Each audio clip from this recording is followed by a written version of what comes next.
it's one of those things where the people in charge, I think, know that you can't take that logic all the way down the line, or else it just nothing will work at all. Like just nothing will function. Like it starts to get to the point where the system, like there's almost this like last ditch line of defense in like any sort of state where it looks to its own survival, right? Like it starts to go, oh no, Yeah. Because if you let people stay home for any sort of symptom or anything, right? Number one, almost anyone would, right? Then, like you can do that. You could basically, if you don't create the conditions for solidarity, first, there could be a lot of like defectors from work and stuff, right? Like just not working because they can get away with not working, or they might be sincerely concerned or whatever and stuff like that, right?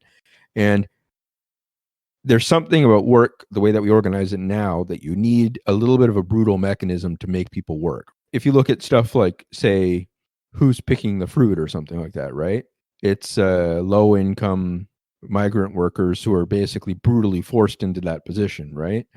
So it's one of those things where it's like a brutal thing about it. But if you let people stay home and you let people stay home to care for others and stuff like that, there's a lot of jobs where people would probably show up no matter what, like power plants and stuff like that. I'm sure that or like certain medical people on that. Yeah.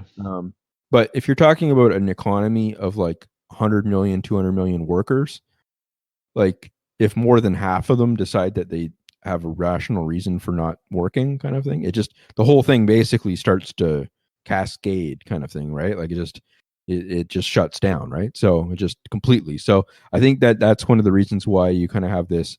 So, but I mean, at the same time, that does open up a huge potential for organizing in a completely different way than possibly, right? Yeah, the view on the state is just changing because of circumstances. Sure. Like if you can't brutally enforce it through, if you don't work, you're going to die, then you've got to figure out different incentives and different ways of organizing production and stuff. And it's one of those things where, socialists think that they have one answer for that. I think that's probably something along those lines would be the ideal outcome, but it doesn't necessarily mean that that's what's going to happen just because it's at a potentially beneficial outcome, right? Like there's so many other options that could end up happening, including just brutal power, forcing people to work more and stuff or whatever in different ways. And I don't know. Yeah, we don't know, but we'll see.